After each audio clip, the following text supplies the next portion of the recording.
Alors, le débat du Grand Live ce soir, nos invités, ils sont là. Bonsoir Laurent Siget, qui est membre du mouvement des démocrates mobilisés. Et avec vous, Nissim Slama, bonsoir. Vous êtes membre du Likoud et fondateur du Forum du Likoud pour la souveraineté du peuple.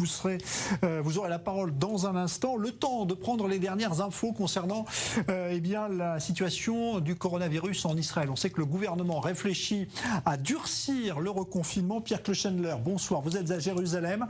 Il y a notamment un dilemme ou un choix à faire. Faut-il fermer les synagogues et interdire les manifestations? Voilà à quoi réfléchit ce soir le gouvernement.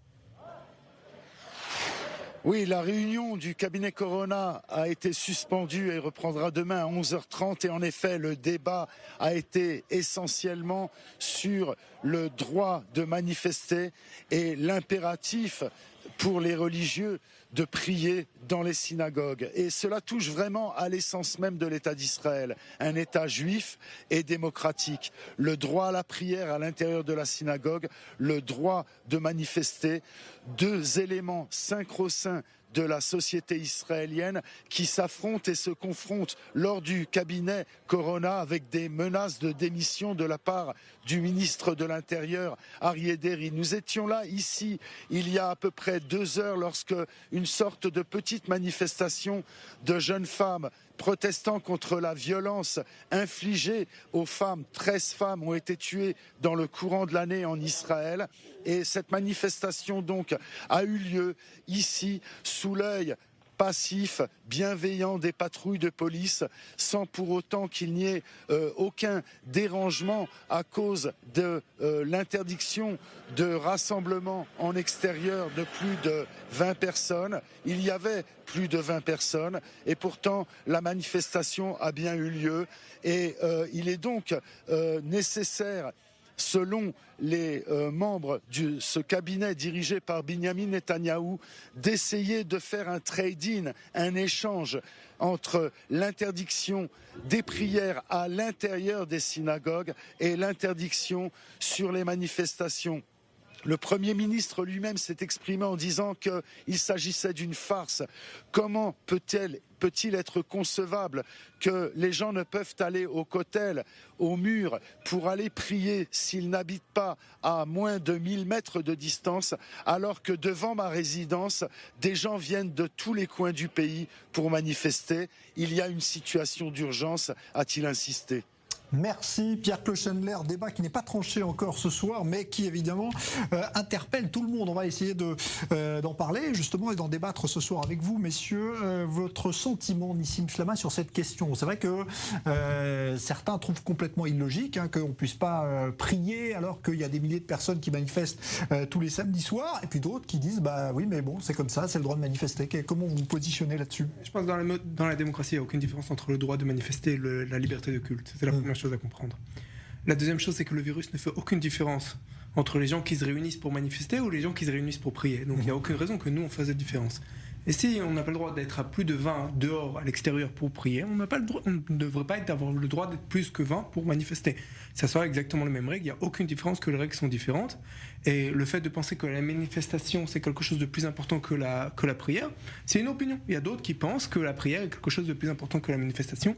Il n'y a absolument aucune raison qu'il y ait une différence, sinon le conflit d'intérêts qu'a le conseil juridique du gouvernement, ou procureur général et parquet général et un certain nombre d'autres fonctions, qui est celui qui a inculpé Netanyahou, contre qui il y a les manifestations à cause de cette inculpation, il est dans un conflit d'intérêts clair, et c'est lui qui vient et qui dit comme quoi on n'a pas le droit de faire la manifestation. Évidemment, il est soutenu par tous les gens de Bleu-Blanc, qui est le parti du système de justice tyrannique israélien à l'intérieur du gouvernement.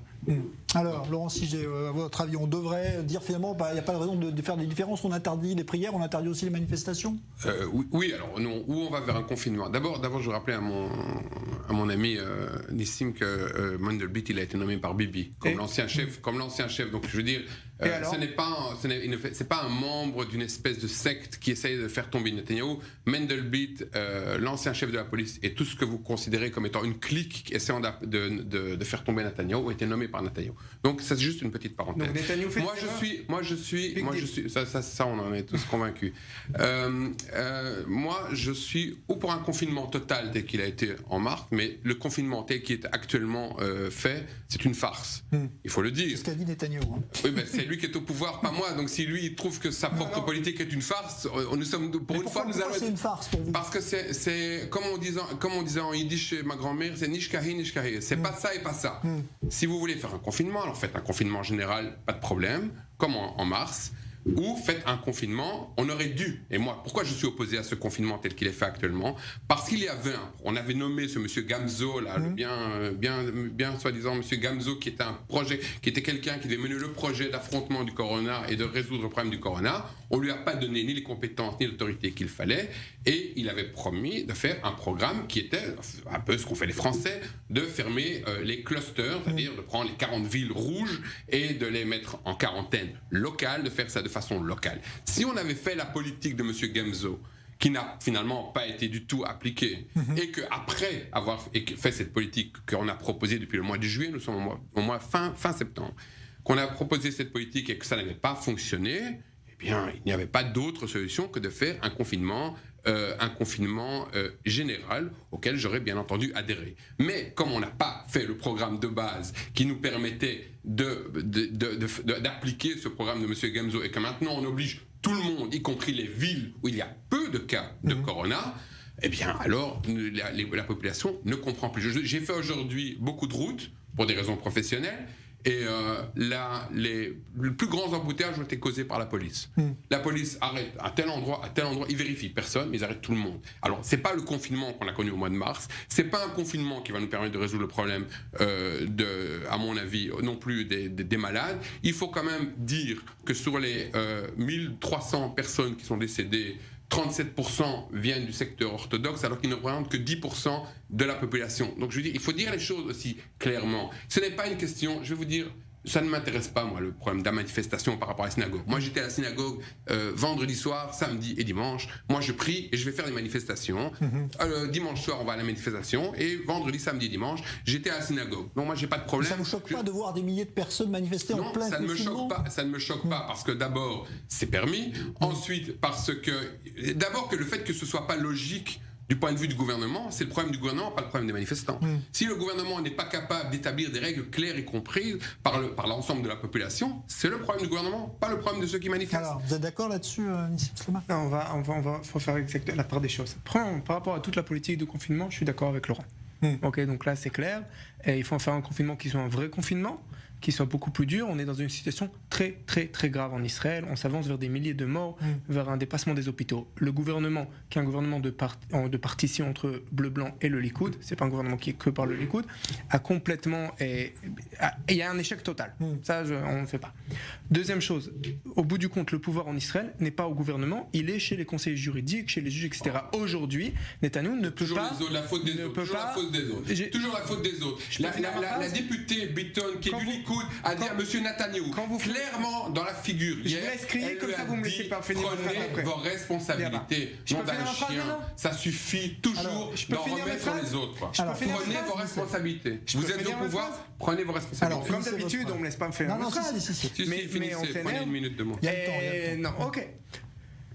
En plus, en tant qu'hyperactif, quand on me coupe, ça me fait perdre le fil de mes pensées. Mais dans tous les cas, c'est un gouvernement de partition. En Israël, le pouvoir, il est pas seulement ou pas du tout chez les élus, mais avant tout chez les non-élus, chez les technocrates. Exactement. Et aujourd'hui, Netanyahou, même si on peut dire jusqu'à demain que Mendelblit c'est lui qui l'a nommé, il ne peut pas le virer. Il ne peut pas le jeter demain, lui dire tu dois démissionner. Donc au bout du compte, Mendelblit est un technocrate qui n'est pas élu et dont les manifestations vont en son sens et qu'il est permis. La deuxième chose par rapport aux manifestants.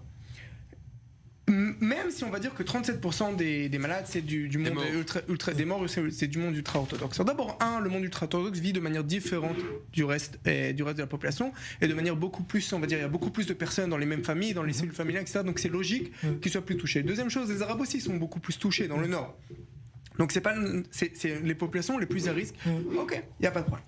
La troisième chose, c'est que de toute manière, le manque de confiance qu'a la population envers le gouvernement, il y a un vrai manque de confiance, et envers les autorités, c'est aussi à cause de ces manifestations. Comment tu peux me dire à moi que j'ai pas le droit d'aller prier dans ma synagogue, que je suis obligé de prier dans la cour de... J'ai prié pour Rosh Hashanah, pour la fête, j'ai prié dans la cour de mon immeuble avec quelques voisins, avec les masques, et d'un autre côté, les manifestants peuvent être 10 000 sans masque, les uns sur les autres, et qui ne disent pas qu'ils respectent. J'habite juste à côté, je les vois tout le temps, et ils mettent des tentes, ils ne respectent absolument pas la loi, ils font du bruit après 9h30. Donc ce qui se passe, c'est qu'il y a une population qui est super protégée, qui est privilégiée, et donc le reste de la population le voit, et ça crée un manque de confiance. Est-ce qu'il y a un échec du gouvernement ? Oui. Est-ce que dans cet échec, les manifestations ne sont pas un problème ? Oui, elles sont un vrai problème. Et aujourd'hui, on arrive à un carrefour où il faut à tout prix maintenant tout resserrer. C'est ultra important de tout resserrer. Et cette histoire, tu ne peux pas tout resserrer avec d'un côté laisser les manifestations et continuer de cette manière. S'ils veulent faire des manifs, ok, il n'y a pas de problème, qu'ils fassent ça en capsule, qu'ils fassent ça par 20 personnes, qu'on trouve une manière de faire des manifestations. Moi, je suis pour aussi, je veux manifester. Je veux manifester devant la Cour suprême, je veux manifester devant la maison de Mandelblit, aussi je veux manifester. Mais je comprends que même si moi je veux manifester, je dois le faire de manière logique. Et oui, les manifestants ont une responsabilité, c'est des adultes, des citoyens qui ont une responsabilité. Tout citoyen du pays a une responsabilité autant que les autres, et il ne peut pas dire il n'y a que le gouvernement. Le gouvernement, c'est pas papa et maman. Le gouvernement, c'est le gouvernement, il prend les décisions, bonnes ou mauvaises, on peut ne pas être d'accord. Au bout du compte, je suis un adulte qui est assez intelligent pour comprendre que venir à une manif avec 10 000 personnes, qui sont les uns sur les autres, c'est pas un truc qui est logique, c'est tout. Je voudrais répondre. D'abord, je suis toujours étonné que le Likoud, le gouvernement actuel du Likoud, découvre la démocratie, découvre qu'il y a un conseiller juridique de gouvernement qu'ils ont nommé, qui ne peuvent plus déplacer, ils découvrent qu'il y a un chef de la police qu'ils ont nommé qui ne peuvent plus déplacer, ils découvrent la démocratie. Pas la démocratie. Dans la démocratie, il n'y a pas de personnes qui ne sont pas élues qui peuvent virer le chef de l'État, c'est pas la démocratie. Mais ce n'est pas le chef de l'État, un conseiller juridique ce sont les prérogatives du conseiller juridique du gouvernement. Pas dans une démocratie. Dans une démocratie, en France, le président a une immunité. Aux États-Unis, il n'y a que le Sénat qui peut le virer. Pas dans une démocratie. Dans la démocratie israélienne, c'est le cas, c'est la loi. Que vous découvriez la démocratie. Donc Israël n'est pas une démocratie. Israël n'est pas une démocratie. Ne postulez pas parce qu'avec le Covid, c'est un peu délicat. Israël n'est pas une démocratie. Il faut éviter de postuler parce qu'on est à 2 mètres. Pas élu qui peut virer le chef du gouvernement, c'est pas une démocratie, c'est tout. Alors je vais quand même répondre à cette truc. Il faut quand même indépendamment de tout ce que vous avez dit maintenant, là c'est actuellement, c'est ce qu'a dit Amos Gilad, qui est un ancien un ancien général de l'armée qui a eu des postes très brillants en Israël, dit qu'aujourd'hui la gestion du corona, c'est le Yom Kippour civil israélien. Il faut comprendre, c'est pire que la guerre de Yom Kippour. Pourquoi ? Parce qu'aujourd'hui, il y a une crise du leadership. On dit, mon adversaire veut nous faire croire qu'en fait, c'est à cause des manifestations, les gens n'ont plus confiance dans le gouvernement. Les gens n'ont pas confiance dans le gouvernement, pas à cause des manifestations. Les gens n'ont pas confiance dans le gouvernement parce qu'aujourd'hui, on dit une chose, le lendemain, une deuxième chose, le surlendemain, une troisième chose, qu'on change tout le temps de décision, que personne ne sait exactement le matin ce qui va être décidé le soir, et la députée du Likoud, la madame Sacha Bitton, qui est une femme qui est vraiment très capable, qui a de grandes capacités, a encore dit hier soir au Premier ministre, en face, je suppose qu'elle ne va pas tenir encore très longtemps au Likoud, elle va être virée, mais elle lui a dit en face, prenez vos responsabilités, arrêtez de mettre la faute sur les autres. Lorsqu'il fallait se taper sur l'épaule en disant on est les meilleurs, on me téléphone de partout parce que vraiment le corona, on l'a éradiqué, il n'y avait pas de conseiller juridique du gouvernement, il n'y avait pas d'élite, il n'y avait pas de problème. Aujourd'hui, en plus, il y a un problème fondamental. Pourquoi est-ce qu'on ne croit pas ? Parce que le ministère de la Santé vient de publier que les hôpitaux étaient surchargés. Et ils ont déclaré que l'hôpital de Shiba, notamment à Ramat Gan, avait 120% d'occupation. Ça n'a pas pris une heure que le directeur général de l'hôpital Shiba, par l'intermédiaire de son porte-parole, a déclaré qu'ils avaient 52% d'occupation et qu'il faut que le ministère de la Santé arrête de dire des conneries, gentiment. Donc vous voyez, il y a un manque de confiance. Il y a quand même des hôpitaux qui sont en état de saturation. Il y en a deux, devinez où ? Un, Shaare Zedek, qui est bourré où les malades sont majoritairement à Jérusalem ultra-orthodoxe, et l'autre se trouve dans le nord où les malades sont majoritairement arabes et orthodoxes. Donc vous voyez, ce sont deux aussi très petits, enfin Shaare Zedek n'est pas petit, mais c'est beaucoup plus petit que Shiba et que Ichilov et que Hadassah. Ce sont des hôpitaux de taille moyenne. Donc il est clair que ces hôpitaux-là depuis ça fait 3 3 mois qu'on sait qu'on va avoir de nouveau une deuxième vague. On en a parlé, le gouvernement en a parlé. Il suffisait de se préparer à cette deuxième vague. Il suffisait de demander de donner plus de moyens. Maintenant, on est obligé d'avoir l'armée qui va nous ouvrir un hôpital militaire avec 200 lits en amenant des moyens que l'armée a. Le fait qu'il y ait un affrontement entre M. Netanyahu et M. Gantz, et ça, je vous rejoins partiellement sur un point, ce n'est pas bon. Parce qu'évidemment, au lieu de donner les moyens à l'armée de combattre aussi le corona, parce que l'armée, quand même, en Israël, du point de vue de l'organisation, a des moyens que le civil n'a pas toujours. On aurait dû donner plus de poids. Mais comme M. Netanyahu ne veut pas donner de poids à M. Gantz, et ça, c'est encore un truc. Il faut dire la vérité aussi, il faut dire à nos auditeurs, on a des politiciens provinciaux, quels qu'ils soient. Ce sont des politiciens à qui je ne donnerai pas un kiosque à gérer à Ibn Gvirol. Il faut le dire, il faut le savoir. Ce ne sont pas des gens qui ont vu de grandes choses dans leur vie du point de vue du monde. Ce ne sont pas des gens qui ont, à mon avis, beaucoup voyagé, sauf sur le compte des contribuables israéliens. Et franchement, ce sont des hommes politiques assez minables. Il faut dire qu'on compare ça avec d'autres pays, ils sont très très moyens et bas de gamme. Il faut le dire. Mais aujourd'hui, est-ce que vous vous dites là, on arrive à une situation de crise, est-ce qu'on est prêt à dire on renonce effectivement à l'ouverture des synagogues et au droit de manifester, même si c'est un droit fondamental? Dans tous les cas, moi j'irai prier ce Yom Kippour, je prierai à la maison tout seul. Donc dans les synagogues, c'est évident qu'il faut y renoncer. Mais de la même manière que si le gouvernement interdit les synagogues, on doit aussi interdire les manifestations. Eh bien, moi, je vais vous étonner, moi je ne pense pas qu'il faille fermer les synagogues à Yom Kippour. J'ai fait Rosh Hashanah à la grande synagogue de Tel Aviv à Allenby, qui est gigantesque, qui contient 1500 places. On était 60, je ne vois pas comment on aurait pu se couronner l'un l'autre si on respecte comme ça a été fait. Non, mais de façon pas toutes de ce format-là. Non, mais alors il faut adapter. Comme une synagogue, c'est comme un restaurant. Il faut adapter la taille avec le nombre de personnes que vous pouvez mettre à l'intérieur. C'est pas tellement compliqué. Ça demande une certaine ouverture d'esprit que probablement certains de nos dirigeants n'ont pas. Mais à la base, quand vous avez une synagogue qui contient 1500 personnes, en avoir 60 à l'intérieur. Pour y avoir 10 000 manifestants à Jérusalem, vous ne trouvez pas que c'est de la folie aussi dans le même esprit? Non, finalement. parce que c'est à l'extérieur que les chiffres ont été prouvés qu'à l'extérieur on est moins corné. Regardez maintenant ce qui se passe en Europe. On vous le dit qu'à l'extérieur il faut presque plus de masse. C'est maintenant à l'intérieur. Pas tout le monde parle que de l'intérieur. À l'extérieur, il faut garder. Moi, je vais à ces manifestations. J'en fais partie. Je les soutiens. 95% des gens mettent un masque. De toute façon, je vous le dis, je le répète, il y a des statistiques. Les chiffres des gens qui sont atteints du corona ne correspondent pas au profil des gens qui vont dans les manifestations. C'est-à-dire que si la majorité vient du centre du pays, le centre du pays n'est pas celui qui est touché. Celui qui est touché, c'est premièrement Jérusalem, Bnei Brak, les villes ultra-orthodoxes, certains villages arabes. Comme il y a 15 jours, vous m'avez fait la remarque que je ne disais pas les villages arabes, les villages arabes, les grandes villes laïques, non religieuses, ne sont pratiquement pas touchées. À Tel Aviv, vous avez 1000 cas sur 500 000. Ce qui est très très bas. Donc je veux dire, si le profil du manifestant que vous avez décrit correspondait au profil du malade, je serais tout à fait d'accord avec vous pour arrêter les manifestations, pas demain, hier. Mais comme ça ne correspond pas au profil, il n'y a pas de raison d'arrêter ces manifestations. Par contre, il faut faire attention qu'il n'y ait pas un mariage de Vizhnitz avec 4000 personnes où après d'une semaine, le rabbin de Vizhnitz, il est lui-même malade ou le rabbin de Gour. Ça, il faut faire attention. Mais ça, là-dessus, vous ne vous inquiétez pas. La police n'arrêtera jamais un mariage ultra-orthodoxe. Je pense que parce que leur poids électoral est trop fort. Cette manière de penser, de faire la différence entre différentes populations et de donner des règles différentes. Il y a des statistiques. Laissez-moi finir ma phrase. Je vous laisse finir, mais il y a des statistiques. De donner des règles différentes. Si vous êtes ultra-orthodoxe ou si vous êtes séculaire de Tel Aviv, d'abord, je trouve ça inconcevable. Ou on n'a pas le droit d'être réunis en grande quantité, les uns sur les autres, c'est ce qui se passe dans les manifs, ils sont réunis en grande quantité les uns sur les autres, ou on a le droit. On ne peut pas dire à celui-là t'as pas le droit et celui-là t'as le droit parce que t'es ultra-orthodoxe et toi t'es séculier, mais c'est du grand n'importe quoi. Première chose. Deuxième chose, au niveau du taux de contamination dans les manifestations, c'est vrai que là, les gens qui viennent de Tel Aviv, les privilégiés qui viennent de Tel Aviv, pourquoi vous dites chaque fois privilégié? Ça fait 15 jours vous dites privilégié. Qui est privilégié parce qu'on habite Tel Aviv? Parce qu'on se casse le cul à bosser alors qu'il y en a d'autres qui reçoivent des subventions sans travailler. C'est ça être privilégié aujourd'hui à Tel Aviv? Le fait de vous énerver. Non, mais c'est ça être privilégié. C'est quoi privilégié? Quelqu'un qui a des règles différentes. Non, je vais finir. Quelqu'un qui a des règles différentes, que la loi s'applique de manière différente à lui et qu'on le laisse faire du bruit après 9h30, on lui laisse installer une petite maison dans la rue à Jérusalem sans autorisation. Quelqu'un qu'on laisse faire du bruit juste avant Shabbat quand c'est interdit par la loi. Quelqu'un qu'on laisse manifester, etc. Un colon, quoi. Je finis ma phrase. Quelqu'un qui transgresse la loi et que on lui fait absolument rien, alors que d'autres transgressent la loi de la même manière, tout de suite on les vire et on les tape, etc. C'est quelqu'un de privilégié. Maintenant je finis.